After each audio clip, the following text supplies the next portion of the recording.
What can you tell us about those guys? So I think they're cool, aren't they? The Space Marine bike, again, the venerable Space Marine bike has been with us for quite some time. When they charge, they have a thing called Devastating Charge. Oh. When they charge into combat, effectively the weight of the bike kind of, would run you over. Roll a 6, get him out wound. Attacks. So your average Outrider biker is getting 6 attacks on the charge with his chainsword and... What? What? All of their other rules that they get. So, even though it's only a little squad of 3... 6 attacks on the charge? 19 attacks on the charge, which is not to be sniffed at for a small squad. They're super fast, so like a lot of bikes, can turbo boost. So having reasonably resilient... Oh my god, what is God, that meme is dead, but God, I love that man's laugh. Hey guys, welcome back to Hellstormwargaming. Hope you're all having a great day. Today, it is Friday. There's a lot been happening in the world of Warhammer once again this week. Games Workshop are releasing even more tidbits and a little bit of sneak peeks of 9th edition and the units that are going to come with it, and absolutely blowing everyone's minds. So hopefully, we're not going to get any controversies today. We're just going to be chatting about what's new, what's broken, what's not broken, what's scary, what's not scary, and why you're probably selling your Tau army.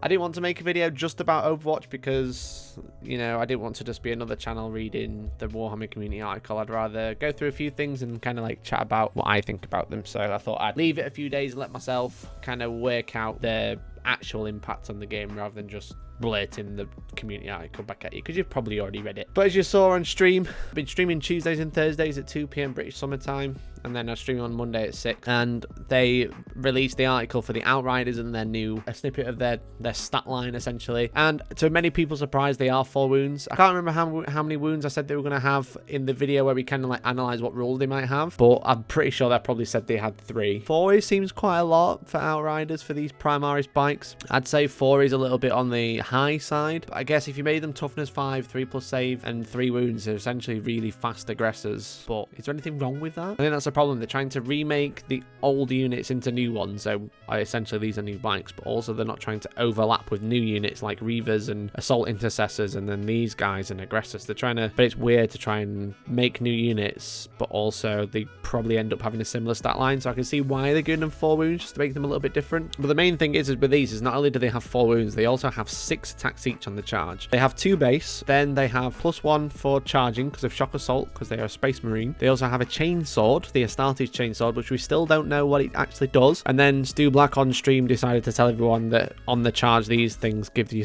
the bike itself has 2 attacks, or it just has 2 extra attacks on the charge. So we don't know the stat line of this bike attack special rule, but 6 attacks on the charge sounds pretty insane. As well as the gun being twin bolt rifles, they have confirmed that, and because the bikes, they can always rapid fire them at full range, and you can, pretty sure they said you can take them in a squad of 9. So a squad of 9 can shoot 36 strength 4 AP 1 shots, and then on the charge they have 55 attacks if they can take them in the unit of 9, because they have 6 attacks each, so that's 54. The sergeant usually has 1 extra attack, that makes it 55 attack. The fact that the Space Marines as well, you can give them like a 3+ invulnerable save, I'm pretty sure, because of a stratagem that I'm going to have a look for now. So for 2 CP you can use Skilled Riders.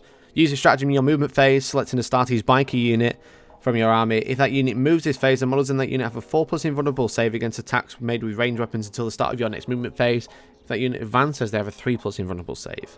So for 2 CP, you can give them a 4+ invuln, but if you take them as White Scars, you can advance and charge. So you can advance, they automatically advance 6 inches for a turbo boost, so you can move 20 inches with a 3+ invulnerable save from ranged attacks. And then charge in, like just charge someone's entire lines turn 1, which is pretty good. So with Raven Guard, you make them advance and charge as well, with a Warlord trait, I believe, so lots of options. Move 20 inches, give them a 3+ invuln, and then charge as well. Absolute pure banter. So how many points are these things going to be? Hopefully expensive, or everyone is going to be buying 27. These things look really, really, really good on paper, but we don't know how many points they are. If they're 100 points per model, then you're obviously not going to take them. But if they're like 40, 50 points, maybe you will, because they are comparable to like Centurions but with worse combat weapons, but hella speed. And they obviously have less shots as well, but the fact is that they are Primaris, so they benefit from a lot of the Primaris stratagems. They're really quick, really durable, and pretty good. They do look pretty good on the tabletop, so we're going to have to see how many points they are. Return of the White Scars, but with actual bikes. And then, as I said, you can charge them into your opponent's entire army. You might be thinking, what about Overwatch? Yeah, that's exactly what Tower thinking right now. Overwatch has been changed to a stratagem, which is pretty big. So there's a core stratagem now called Fire Overwatch. Use this stratagem after an enemy unit has declared a charge against one or more units from your army. One of the units that were chosen as a target for the charge can fire Overwatch before the charge roll is made. Then they go into define what Overwatch is. You essentially, it works the same way as it does now, but obviously you have to use a stratagem to actually trigger this ability now. So what do I think to this change? It's a bit of a funny one because at like first glance you think, yeah, this is great, no more Overwatch, melee armies, boom! But at the same time, it's a bit, I've got like two sides to it, because at one side you've got Overwatch is good because it means declaring a charge always has a downside, because a lot of people use charges and combat to slingshot themselves across the battlefield to get to a certain point to grab an objective, etc. And having Overwatch as a function, then it can kind of deter people to actually charge because they don't want to get overwatched by 500 bolt guns or 10 las cannons or whatever. So it's always been a bit like, I could charge, but I might die in the process, which it makes sense as well. If you've got something running at you, you're going to turn and just shoot, and the functionality of Overwatch makes sense. Where at the same time, a lot of the time, Overwatch doesn't do anything. It's kind of, you're rolling dice and you don't hit and then you don't wound, or you do hit, you do some wounds and then you make some saves. But usually it doesn't make a big difference and you get into combat anyway.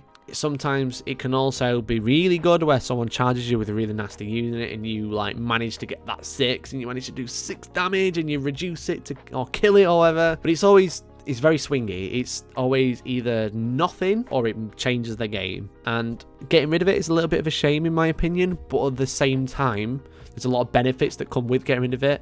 Main one, speeding up games. You can't always say, oh yeah, this is a good change because it speeds things up, but getting rid of something that usually doesn't do anything is a good change, I think. It kind of like bogs down the game having Overwatch, etc. And you're already going to be in combat now anyway, so you're just gonna have to take it on the chin, where you can't take that as the only benefit, but it is a benefit in my opinion. Getting rid of Overwatch as well also means that Tau don't get 2 shooting phases.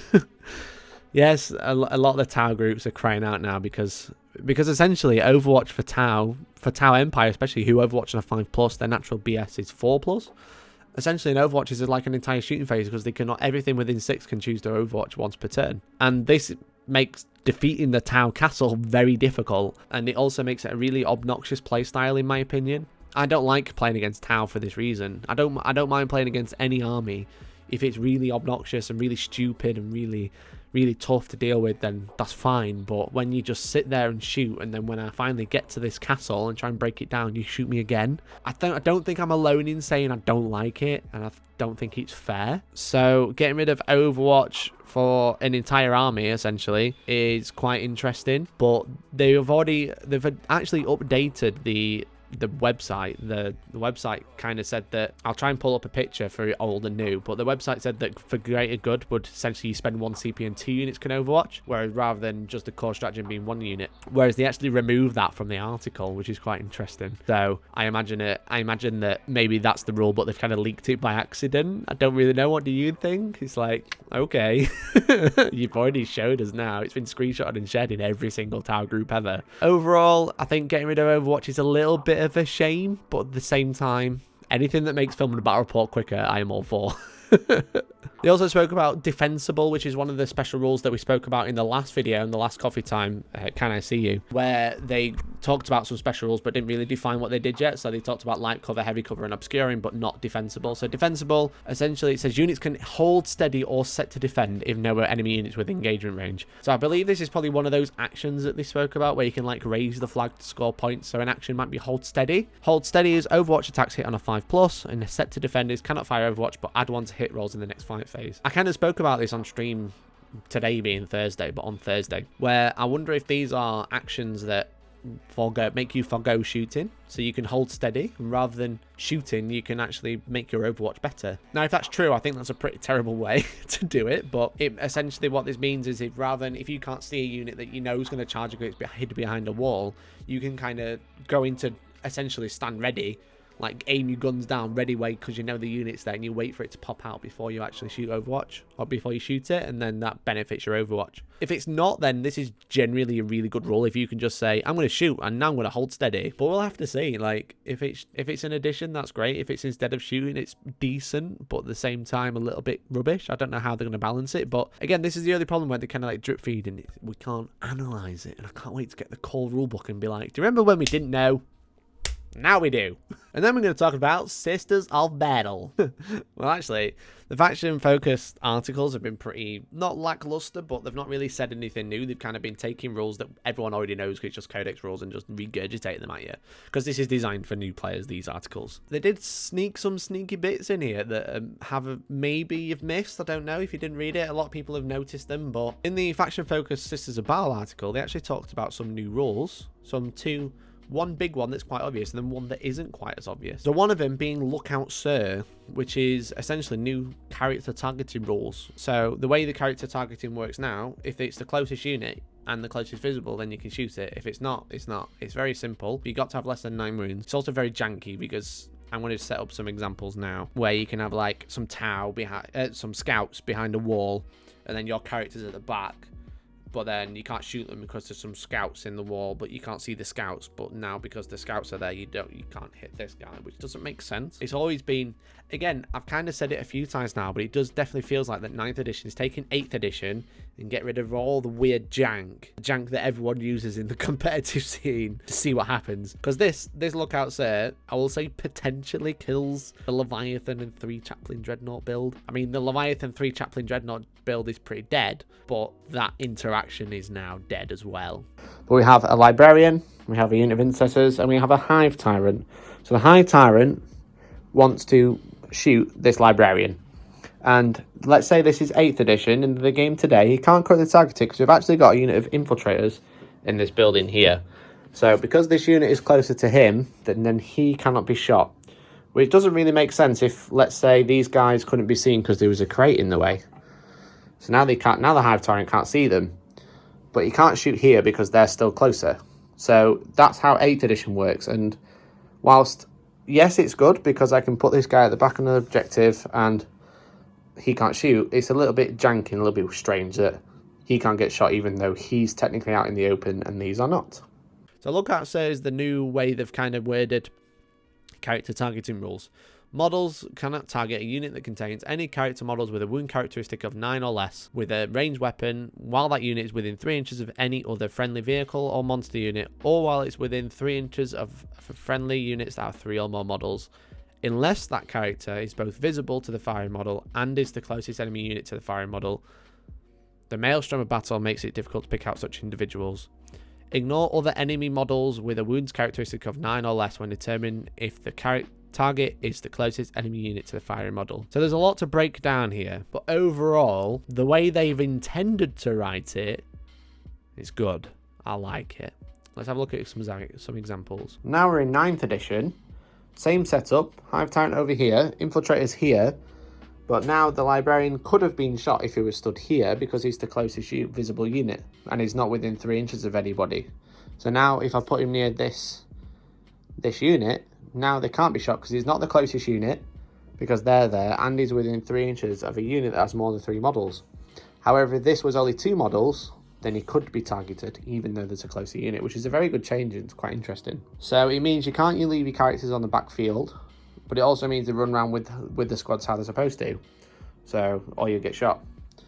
And I mean, it doesn't really matter for Space Marines because you just put your Chapter Master next to everybody and they just run around together, so... Yeah, I agree. It's a lot of good changes because rather than having, again, janky characters sat out in the open, you kind of saying they have to stick with units or they are going to get shot. Does this cause any problems? It causes a little bit of problem for like Vindicare's assassins who just literally sit on a building and you can't interact with them, which is stupid and annoying. Oh no, oh worthy sacrifice.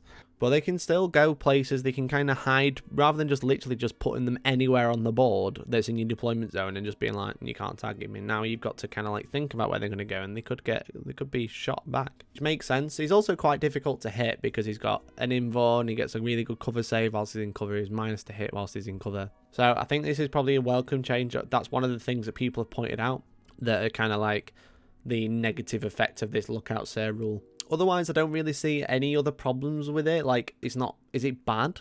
Would you say? What do you guys think in the comment? Do you like this sort of rule? I think it's a good change. If you read it as the way they want to. If you read it as it actually is, things start to appear that probably shouldn't. And this is where GW's rules writing is good, but also sometimes it gets a little bit strange. So this is purely the way I'm reading it, and also the way a couple of other people are reading it. This was brought up in the competitive 40k Facebook group. I don't think it's supposed to work like what I'm about to say, but it can be read this way. So it says that you can't target a character with models with a wound characteristic of a 9 or less, even if that unit is within 3 inches of a friendly vehicle or monster.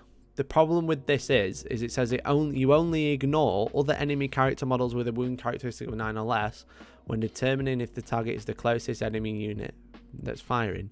So you think 2 characters next to each other, like just two librarians, for example, you can shoot them as normal because they aren't a unit of 3, they aren't a vehicle, and they're not a monster. But the problem is when you start putting 2 character vehicles or character monsters next to each other. For example, 2 demon princes, 2 chaplain dreadnoughts, 2 Defkiller wartrikes. Because they are both vehicles and characters, you ignore them for measuring range, as that last sentence says. Ignore the other enemy character models with a wound character is 9 or less when determining if the target is the closest enemy unit. However, for the 3 criteria you've got for targeting a character, which is it within 3 inches of a vehicle, is it within 3 inches of a monster, or is it within 3 inches of another friendly unit with 3 or more models? You've got a friendly vehicle who's a character next to a friendly vehicle who's also a character. Obviously, this is not how they want it to play, but it could be read. A chaplain dreadnought next to a chaplain dreadnought fulfills the criteria for each other. So you have a chaplain dreadnought. Can I target it? Well, what do I have to do? Let me check. Is it within 3 inches of another friendly vehicle or monster? Yes. Okay, I'll shoot this one. Okay, so let me check the criteria. Is it within 3 inches of another vehicle or monster? Yes, it's next to this one. Okay, let me try shoot this one. And you're into this little paradox, which isn't supposed to happen, we don't think. But as I said, the Leviathan and 3 Chaplain Dreadnought list is dead, but the rules interaction that happens technically is being written into 9th, and I think it's totally accidental. You could, for example, have 3 character Dreadnoughts at the back of the board, and then a Leviathan in the middle of the board, and you still can't target the 3 Chaplain Dreadnoughts in this scenario because of the way it's written. If you put them in a straight line, they're all within 3 inches of at least one other one. So it's very interesting. Again, I don't think this is the way it's supposed to work, but I think it's an interesting interaction that I thought I'd bring up. Again, we don't know the full rules, but this is kind of like, this is the rule, and this is how it's worded, and I think it's wrong, but at the same time, that's how it's written. So essentially the way they fix this is they say models cannot be targeted a unit that contains any character models with a wound characteristic 9 or less with a ranged weapon, while that unit is within 3 inches of any other friendly non-character vehicle or monster units, for example. And I think that's the easiest way to fix this rule. But them showing us this rule with my screen, them showing us this rule, that means it's probably already gone to print, so it's gonna need an FAQ. But these won't come up very often outside of Chaplain Dreadnoughts, which I imagine are going to get moved to Legends soon anyway with the new Forge World books, because they don't actually make that model anymore. You've got Defkiller wartrikes, which counteract each other, and you've got demon princes. They're the only top ones I can think of. Can you guys think of any vehicles or monsters with less than 9 moves which are also characters which could cause this interaction? I think it's a really interesting one, and I think it's something that you're gonna have to look out for. But yeah, I thought I'd bring that to people's attention because I do think it's quite an interesting conversation. But let me know what you guys think in the comment. Do you think it, obviously I don't think it's supposed to work like that, but as written, do you think it works like that? Would you agree? I don't know, let me know. And there was one more point that was kind of brought up in that article, the sisters one. There's a kind of like, there's like a commentary from one of the top players, and it says, lastly, a note on the fight phase. I think there are 2 main ways that Adeptus Sororitas are going to excel. multi-charges are getting much riskier and harder to perform for most, which is the key that we're going to be taking away. So if you scroll to the bottom of this article, hidden away right at the bottom, the little note, it says, in the new edition, your charge roll has to be sufficient to reach all of the units you have declared a charge against. Otherwise, your charge is unsuccessful and no models are moved. That is a really good but big change, because a lot of what you can do is you can kind of charge multiple units, even though they might be just at 12 inches and you know you're going to fail, but one might be really close. So you can kind of like pile in and fight a unit which are actually nowhere near at the start. Let's do another example. So in this example, which is obviously very abstract because it's just models we've got on the table, this intercessor unit is 6 inches from here, but just about 7.5 inches from here. And they want to hit these guys. But what I can do is I can guarantee my charge by charging something that's a little bit closer and then piling into those and hitting them. So let's say I declare both and I roll a 6. So 6 inches will clear this distance, but it won't clear this distance because it's a little bit further. But because I declared these as a charge, I can still hit them in combat, even though technically I failed. So when I roll a 6-inch charge, I can move to here and move them all 6 inches, for example. And then I have to move closer to that unit. So he's going to whip round to here, and then he's going to whip round to here. Oops. He's going to whip to there.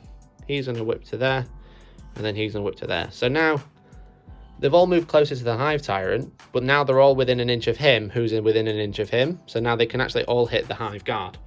This is a really terrible example for the models, but you kind of get the theory behind it, where they can move this way and then fight here, even though they actually failed the charge here and they only made this guy. Now, if that same situation came up and I rolled a 6, I've made this guy, but not these guy, which means I would fail a charge and they wouldn't move at all. And there you go. Like, it's different, but also not different. But it's kind of, I do feel like they kind of wrote these rules for 8th edition, but then they kind of didn't play out exactly how they wanted them to. And now what they're doing is they're taking all the silly stuff and just completely nerfing it and getting rid. Which is quite interesting, because a lot of the silly stuff is what is used in competitive play, and what catches people out in tournaments, where new players might not, or not newer players, or people who play more casually might not notice these nuances, where you can kind of use the rule book to its full advantage, exactly, for example. Whereas rules as written, you can do it even though it doesn't feel right, and it does feel like that they're trying to get rid of that, whilst also writing it back in by accident. But it's very interesting, and I'm really liking the look of these changes, and I think it's going to make for a more fluid, more fair, less janky game that come out of 9th edition, which is obviously only good for not only myself but also everyone who's playing, because there's going to be less of these weird situations which are kind of feel bads or jank or a bit strange, or just kind of like catch you off guard because you're like, well, that's not how it works, and then you kind of like, oh wait, as written, yes, that is exactly how it works. And we don't want that. We want it to just be fair for everyone. So it's quite interesting. I'd love to hear what you guys are kind of thinking. Again, I've kind of pointed out some nuances that have kind of written back in. I'm very interested to see more of 9th edition, to see how some of these rules interact with each other. But overall, 9th edition is sounding like it's going to be a pretty good game, along with the first FAQ that comes out. And I'm really, really excited to start playing some games and bring some battle reports to you guys. I've got lots of changes coming for the battle reports and how they're filmed as well. I'm hoping that you're going to enjoy them. But let me know in the comments what you guys think, and we can kind of like have an open discussion about some of the changes that we've seen and what we'd like to see also come in. If you enjoyed the video, then please like it and leave some comments so we can get a conversation going. And if you enjoyed hanging out, then please subscribe. Really, really appreciate it. We are trying to we just hit 15k. We've got a new logo now. We're trying to hit 20k now, which is our next big goal, which would be really cool. So if you can subscribe, that'd be really, really great. If you want to support the channel further, then obviously we have Hellstormwargaming.co.uk, we have Patreon, but also we have Small Board Gang. Join Small Board Gang, click join. Support the channel financially, and when we do start doing battle reports, you'll get all of the premium content available right here on YouTube. Otherwise, thank you very much for watching. Have a great day, and hopefully we'll catch you in the next one. Bye-bye.